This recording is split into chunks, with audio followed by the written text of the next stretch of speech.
We are starting a new series into Ephesians for the month of August, and I think the very first week in September. Ephesians has 6 chapters, and it is written to a church in the city of Ephesus, which would be modern-day Turkey.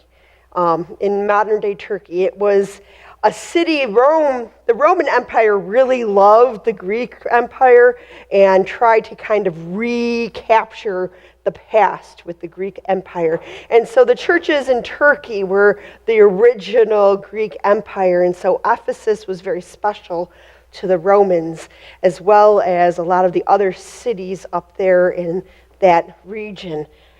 Ephesus was an interesting city.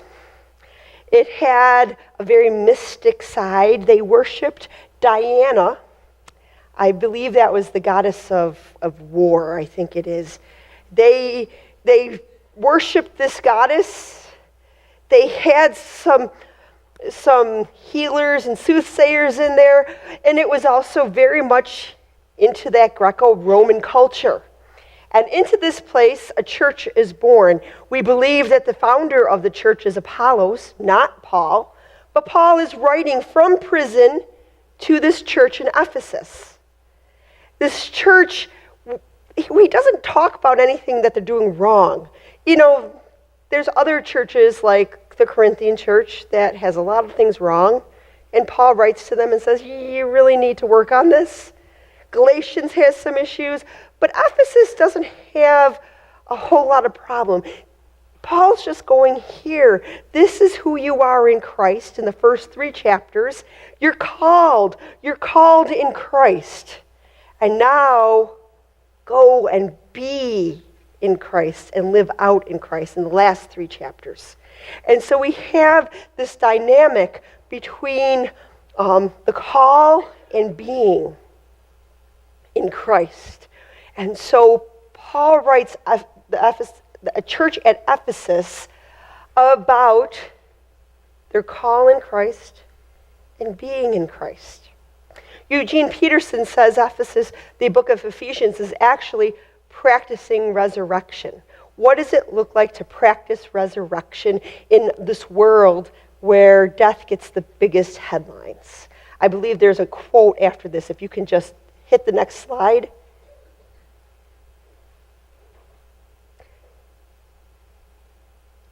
The arrow going to there you go.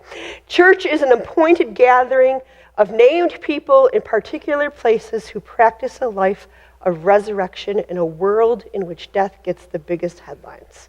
And isn't that the truth? What do you hear on the news? It's all about the tragedy. Or so-and-so is getting a divorce. The death of a marriage. The big natural disaster. We gravitate towards that bad news. You also have the fact that there is an awful lot of people that go and visit the sites of tragedy. If there is a massive disaster, there tends to be an influx of people. Not just the people that are trying to help rebuild and stuff. There is the sightseers. And they go and they gawk. And we all do it when we're on the road and there's a car accident. There's the rubbernecking. We slow down to see what's happening. There is something about that tragedy that captures us. And here the church is called to be a people who practice the life of resurrection. Ephesians is written to this church who worships a goddess of war. That's violent. War pretty much means death. There is this angst there, that driven fervor towards this war, this power, this puffed upness of Ephesus. You also have Ephesus is talked about in Corinthians, the first book to the Corinthians. Paul calls that he's traveled through Ephesus and he has wrestled with those animals. He calls Ephesus those animals, those wild beasts. There's a wildness to Ephesus. And we get another taste of Ephesus in the church at Ephesians when we get into Revelation and the letters to the 7 churches. The call is from Jesus to the church at Ephesus, return to your first love. You've lost your first love. Your passion for Christ has been mixed up with other things. Come back to your passion and your zeal for God and the gospel, or else your lampstand will be put out. And according to N.T. Wright, when he visited Ephesus, those buildings that used to be churches back in the days of Constantine have gone out. They're no longer used as churches. It looks like the Christian church has gone underground, at least in the city of Ephesus. Ephesians, capture our first love. Practice a life of resurrection. So we come to the first chapter of Ephesians, and we get this really long sentence, 202 words long. My English teachers would have had me back rewriting that sentence. But Paul seems to just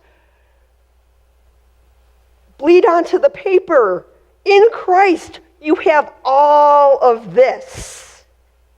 To begin us out on this practice of resurrection, this practice of new life, Paul wants us to know in Christ, we are reconciled to God. In Christ, we are forgiven. No longer are we defined by our past. No longer are we defined by our failures and our faults.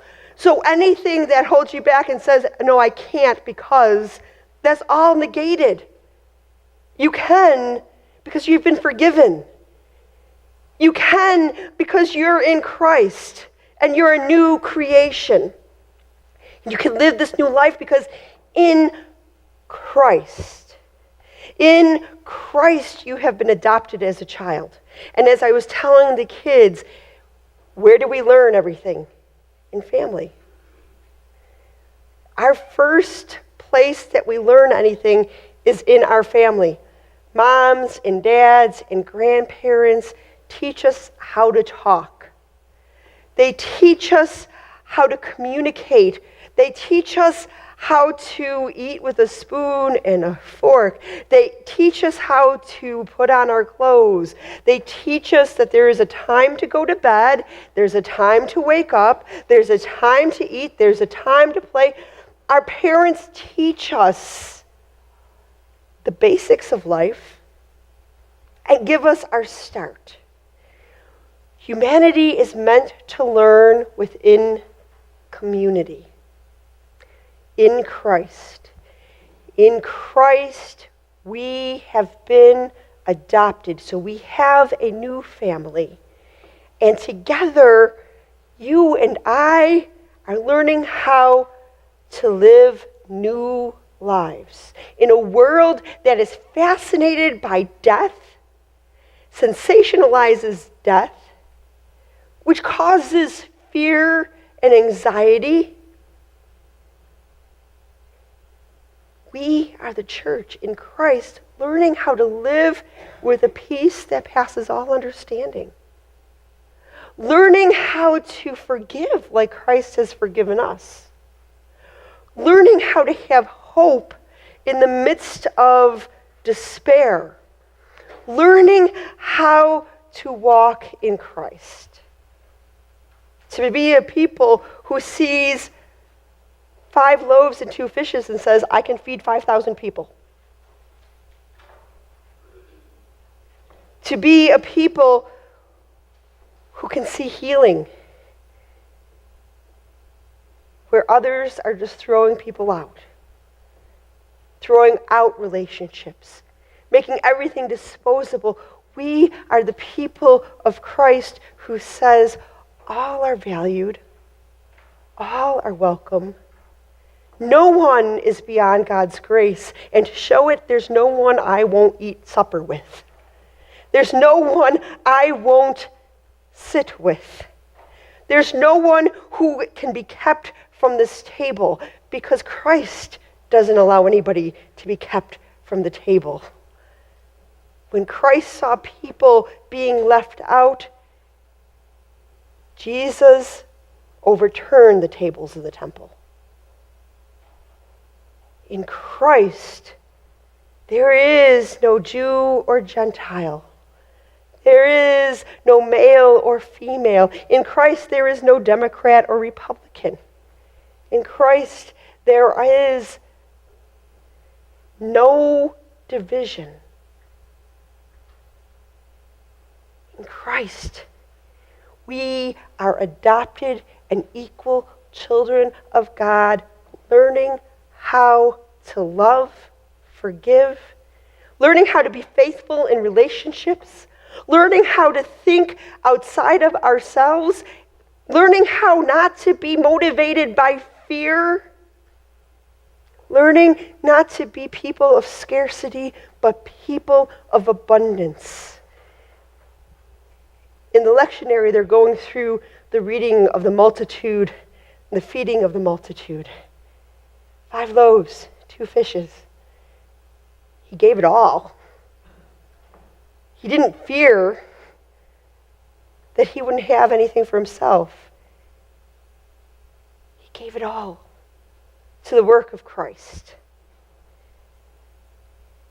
So where are we? We are in Christ. It's kind of like, we remember the story back in the days of Exodus. You know, Israel, the children of Israel were the slaves to Egypt, and they were having to build the roads and buildings for the Egyptians. And when Moses came along, Pharaoh got mad, and he said, well, the bricks that you have to make, do it without having straw. And he started taking the ingredients away. So it's impossible to make bricks without the straw. It's impossible. We don't have all the ingredients. Paul is saying in Ephesians, you have all the ingredients that you need to live a life that reflects God's character, God's grace, God's mercy, God's forgiveness. In Christ, we have everything we need. Everything. The abundance of God's grace and mercy and love is at our fingertips. And so I am able to love the most unlovable person, to forgive the most unforgivable thing, to hope in the midst of the most despairing and uncertain times, because in Christ, I have all that I need. This is how Paul starts Ephesians. So whatever you're facing,